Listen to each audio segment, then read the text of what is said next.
So இன்னைக்கு வீடியோவில் நம்ம ஒரு டெய்லி சேலஞ்ச் கொஷின் தான் பார்க்க போகிறோம். ரீட் கோடோட டெய்லி சேலஞ்ச் கொஷின். ஸோ அதில் maximum nesting depth of parenthesis question தான் பார்க்க போகிறோம். அது ஒரு ஈஸி ப்ராப்ளம் தான். ஸோ அந்த கொஷின் என்னன்னு பார்க்கலாம் வாங்க. ஸோ கொஷினில் என்ன சொல்கிறாங்கன்னா, ஒரு valid parenthesis string, so VPS அப்படிங்கிறது எதுனா ஓப்பனிங்கும் க்ளோஸிங்கும் சேமாக இருக்கும் அப்படின்னு சொல்கிறாங்க. Number of open bracket, number of close bracket சேமாக இருக்கும். நார்மலாக நம்ம இந்த வேலிட் பேரந்தசிஸ் சம்லாம் போடுவோம்ல, அதே கண்டிஷன் தான். அப்படி சாட்டிஸ்ஃபை ஆகிற ஸ்ட்ரிங், அந்த மாதிரி அந்த கண்டிஷனை சாட்டிஸ்ஃபை ஆகிற ஸ்ட்ரிங்கோட டெப்த் என்ன அப்படின்னு கண்டுபிடிக்க சொல்கிறாங்க. அந்த பேரந்தசிஸோட டெப்த்து. இப்போ இந்த எக்ஸாம்பிளில் பாருங்கள், அவங்க கொடுத்துருக்காங்க. Like open 1+2 × 3 red line bracket, அப்புறம் 8 டிவைடட் பை 4 + 1.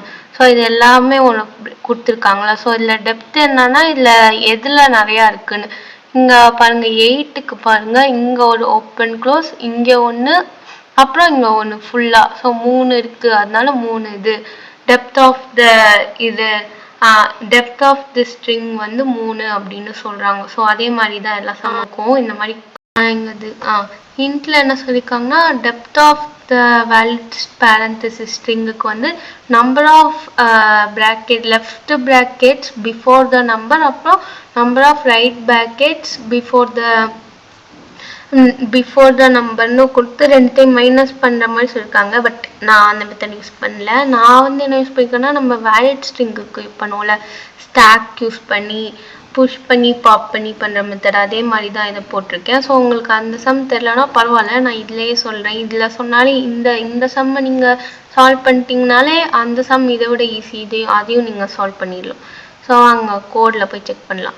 ஸோ கோடுக்கு போகிறதுக்கு முன்னாடி முதல்ல ஒரு டைம் சும்மா ஒரு ட்ரை ரன் பண்ணிவிடுவோம். அப்போ தான் லைக் எப்படி அந்த ஃபங்க்ஷன்லாம் ஒர்க் ஆகும் அதெல்லாம் நான் உங்களுக்கு கிளியராக சொல்லிடுறேன். அப்போ தான் உங்களுக்கு புரியும் என்னன்னு. இப்போ நம்ம அவங்க கொடுத்துருக்க அந்த எக்ஸாம்பிளே எடுத்து நம்ம ஒரு ட்ரை ரன் பண்ணி பார்க்கலாம். ஸோ உங்களுக்கு நல்லா புரியும். ஸோ ஃபஸ்ட்டு எக்ஸாம்பிளே நம்ம எடுத்துப்போம். அதில் என்ன கொடுத்துருக்காங்கன்னா, 1+2 × 3 + 8 டிவைடட் பை 4 + 1. ஸோ இதுதான் கொடுத்துருக்காங்க. நம்ம இதில் ஒரு ஸ்டாக் க்ரியேட் பண்ணிக்கணும். இதான் ஒரு ஸ்டாக்குன்னு எடுத்துப்போம். ஓகே, அப்புறமா ஒரு வேரியபிள், அது ட்ராவர்ஸ் பண்ணுறதுக்கு, ஸ்ட்ரிங்கில் ட்ராவர்ஸ் பண்ணுறதுக்கு I0ன்னு ஒன்று எடுத்துக்கிறோம். அதுக்கப்புறமா கவுண்ட்டு, அப்புறம் மேக்ஸு, அதெல்லாம் எதுக்கு யூஸ் பண்ணுறோன்னு நான் அப்புறம் சொல்கிறேன். இப்போ மேக்ஸை இன்ட்லேயே ஒரு மினிமம் வேல்யூவால் நம்ம ஃபிக்ஸ் பண்ணி வச்சுக்கிறோம். மினிமம் வேல்யூ எதோ இருக்கோ அதை அசைன் பண்ணிக்கிறோம் அதுக்கு. ஓகேவா. ஸோ ஃபஸ்ட்டு ஒரு வைல் லூப்பு. அந்த வைல் லூப்பில் என்ன இருக்குன்னா, ஸ்ட்ரிங்கில் ஒவ்வொரு எலிமெண்ட்டாக ட்ராவர்ஸ் பண்ணுறோம். ஸோ ஃபஸ்ட்டு இது வரும். ஸோ ஒரு இஃப் கண்டிஷன் இருக்கும். ஸோ ஃபஸ்ட்டு இது செக் பண்ணும். இஃப் ஓப்பன் ப்ராக்கெட்டான்னு அந்த கோட் பார்த்தா உங்களுக்கு புரியும். ஓப்பன் ப்ராக்கெட்டான்னு செக் பண்ணும். ஸோ அப்போ அந்த ஓப்பன் ப்ராக்கெட்டை புஷ் பண்ணுறோம். புஷ் பண்ணிவிட்டு கவுண்ட்டை சைஸ் ஆஃப் ஸ்டாக்குன்னு இனிஷியலைஸ் பண்ணிடும். ஸோ இப்போ சைஸ் ஆஃப் ஸ்டாக் 1, அதனால் கவுண்ட் ஈக்குவல் டு 1ன்னு இருக்கும். அதுக்கப்புறமா செக் பண்ணுறோம், count greater than maths ஆனும்.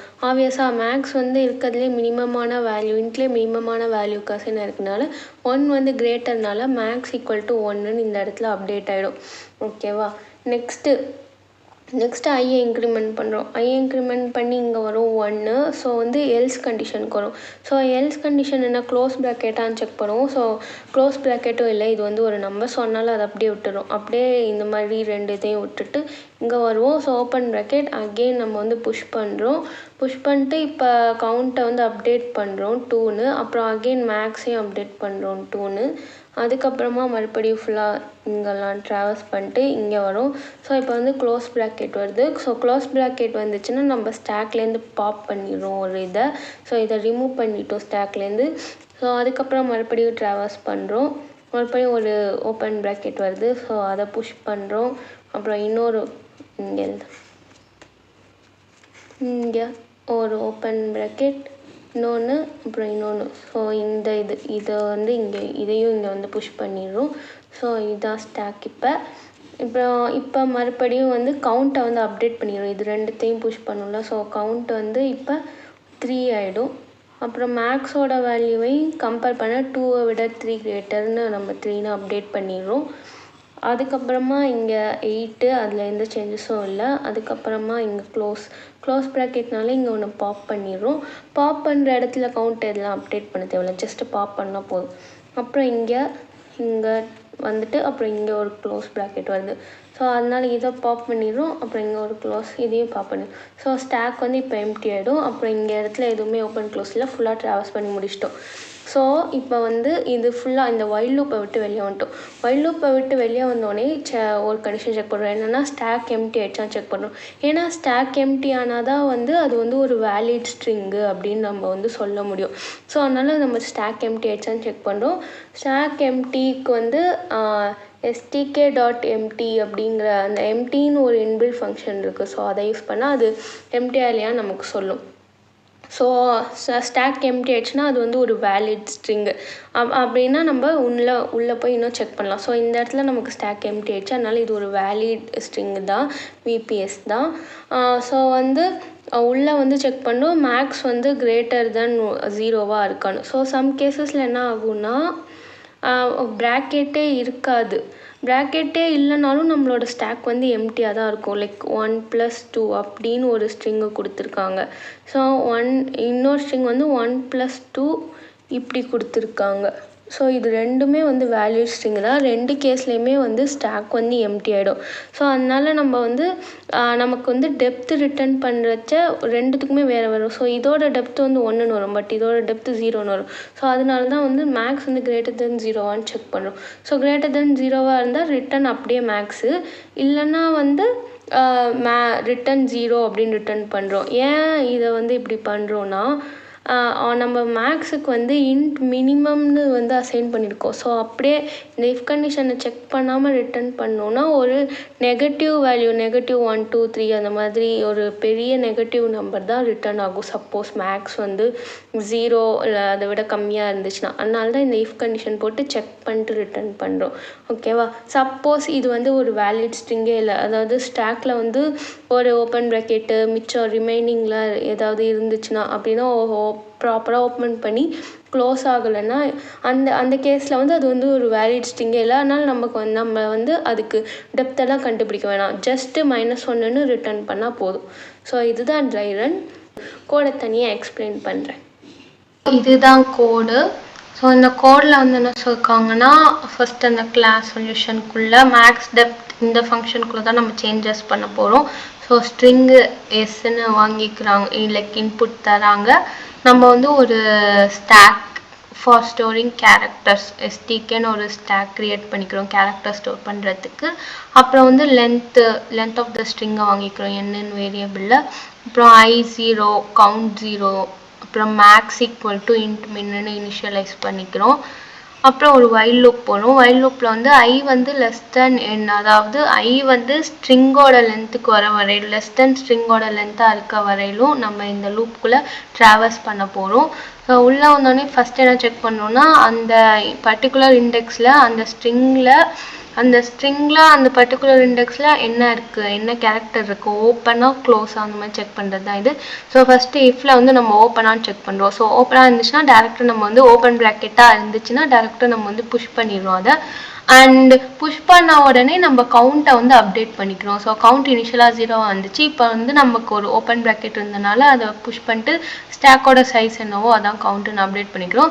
And கவுண்டோட value வந்து கிரேட்டர் தென் மேக்ஸ் இருந்துச்சுன்னா நம்ம மேக்ஸை அப்டேட் பண்ணிக்கிறோம். ஏன்னா நம்ம வந்து மேக்ஸை தான் வந்து இப்போ ரிட்டர்ன் பண்ண போகிறோம். ஸோ மேக்ஸ் வந்து லைக் மேக்ஸ் தான் வந்து அந்த டெப்த் வேல்யூவை ஸ்டோர் பண்ண போதில்ல. ஸோ அதனால வந்து கவுண்ட் வந்து எப்போல்லாம் வந்து மேக்ஸோட வேல்யூவோட அதிகமாக இருக்கோ அது வந்து அப்டேட் பண்ணணுன்றதுக்காக இந்த இஃப்பு. அதுக்கப்புறமா வந்து ஒரு எல்ஸ் கண்டிஷன். ஸோ சப்போஸ் அது வந்து ஓப்பன் ப்ராக்கெட் இல்லை அப்படின்னா நம்ம வந்து க்ளோஸ் ப்ராக்கெட்டான்னு செக் பண்ணுறோம். ஸோ க்ளோஸ் ப்ராக்கெட் இருந்துச்சுன்னா ஜஸ்ட்டு ஆல்ரெடி இருக்க ஓப்பன் ப்ராக்கெட்டாக பாப் பண்ணிடுவோம். ஏன்னா ஓப்பனும் க்ளோஸும் அதோட அந்த பேர் முடிஞ்சுது அப்படிங்கிற அர்த்தமா. ஸோ அதை பாப் பண்ணிட்டு வேறு எதுவும் பண்ண மாட்டோம், ஐயை வந்து இன்க்ரிமெண்ட் பண்ணிடும். வேறு ஏதாவது ஓப்பன் க்ளோஸ் தவிர வேறு ஏதாவது character like number, addition, subtraction, alphabets எது இருந்தாலும் வந்து நம்ம அதை வந்து விட்டுறோம். அது வந்து கன்சிடர் பண்ண தேவையில்ல. நம்ம வந்து இந்த டெப்த் மட்டும்தான் கண்டுபிடிக்க போறதுனால இதெல்லாம் வந்து கன்சிடர் பண்ணணும்னு அவசியம் இல்லை. ஸோ அதே மாதிரி தான் இந்த கோட் ஃபுல் லூப்லேயே போகணும்னா நமக்கு வந்து மேக்ஸோட வேல்யூ அப்டேட் ஆகி கரெக்டான டெப்த்து கிடைச்சிரும். ஸோ அதுக்கப்புறமா வெளியே வந்தோடனே இஃப் கண்டிஷன் செக் பண்ணுறோம். என்ன செக் பண்ணுறோன்னா ஃபஸ்ட்டு இது வந்து ஒரு வேலிட் ஸ்ட்ரிங்கா அப்படின்னு செக் பண்ணுறோம். வேலிட் ஸ்ட்ரிங்னா வந்து ஓப்பன் க்ளோஸ் வந்து சேமாக இருக்கணும். ஃபுல் லைக் 4 ஓப்பன் ப்ராக்கெட் இருந்துச்சுன்னா 4 க்ளோஸ் ப்ராக்கெட் இருக்கணும். அப்போ தான் வந்து ஒரு வேலிட் ஸ்ட்ரிங். ஸோ அப்படிங்கிற பட்சத்தில் வந்து ஸ்டாக் வந்து எம்டியாக இருக்கணும். அதான் கண்டிஷன். ஸோ எம்டியாக இருக்கான்னு செக் பண்ணுறோம். எம்டியாக இருந்துச்சுன்னா மேக்ஸ் வந்து கிரேட்டர் தென் 0 இருக்கான்னு செக் பண்ணும். ஸோ மேக்ஸ் கிரேட்டர் தென் 0 இருந்துச்சுன்னா அப்படின்னா அதில் அந்த ஸ்ட்ரிங்கில் வந்து ப்ராக்கெட்ஸ் இருந்திருக்குன்னு அர்த்தம். ஸோ அப்போ தான் வந்து மேக்ஸில் வந்து ஏதாவது வேல்யூ இருக்கும், நம்மளால் ரிட்டர்ன் பண்ண முடியும். சப்போஸ் அந்த ஸ்ட்ரிங்கில் ப்ராக்கெட்டே இல்லைன்னா மேக்ஸில் வந்து நம்ம ஆல்ரெடி நம்ம முன்னாடியே பார்த்தோங்க. மேக்ஸ் வந்து நம்ம ஆக்சுவலி இன்ட்டு முன்னாடி இனிஷியலைஸ் பண்ணியிருக்கோம். ஸோ வந்து அது மேக்ஸை அப்படியே ரிட்டர்ன் பண்ணோன்னா ஒரு நெகட்டிவ் வேல்யூவை ரிட்டர்ன் பண்ணோம். அது வந்து எரர் அடிக்கும். ஸோ சப்போஸ் அந்த ஸ்ட்ரிங்கில் வந்து ப்ராக்கெட்டே இல்லை அப்படின்னா வந்து நம்ம ரிட்டர்ன் 0ன்னு கொடுக்கணும். ஸோ அதனால தான் நம்ம ரிட்டர்ன் 0 நீங்கள் கொடுத்துருக்கோம். அதுக்கப்புறமா வந்து சப்போஸ் இது வந்து ஒரு வேலிட் ஸ்ட்ரிங் இல்லை, லைக் ஓப்பன் ப்ராக்கெட்ஸும் க்ளோஸ் ப்ராக்கெட்ஸும் ஈக்குவலாக இல்லைன்னா நம்ம வந்து ரிட்டர்ன் -1 பண்ணுறோம். அவ்வளோதான். தெரிஞ்சிருக்கும்னு நினைக்கிறேன். உங்ககிட்ட வேறு ஏதாவது இதை விட ஈஸியான அப்ரோச் தெரியும் எனக்கு அப்படின்னு சொன்னீங்கன்னா அதை வந்து கமெண்ட்ஸில் சொல்லுங்கள். அண்ட் இந்த கோடோட லிங்க் வந்து நான் டிஸ்கிரிப்ஷனில் தரேன். அதில் போய் கூட நீங்கள் செக் பண்ணிக்கோங்க. இந்த கோடை ரன் பண்ணி பார்த்துக்கோங்க. வேறு எந்த கொஷின் சால்வ் பண்ணணும் அப்படிங்கிறதையும் வந்து கமெண்ட்ஸில் சொல்லுங்கள். ஸோ இந்த வீடியோ பிடிச்சிருந்தீங்கன்னா உங்களுக்கு லைக், ஷேர் அண்ட் சப்ஸ்கிரைப் பண்ணிடுங்க. இன்னொரு வீடியோவில் பார்க்குறேன். பை.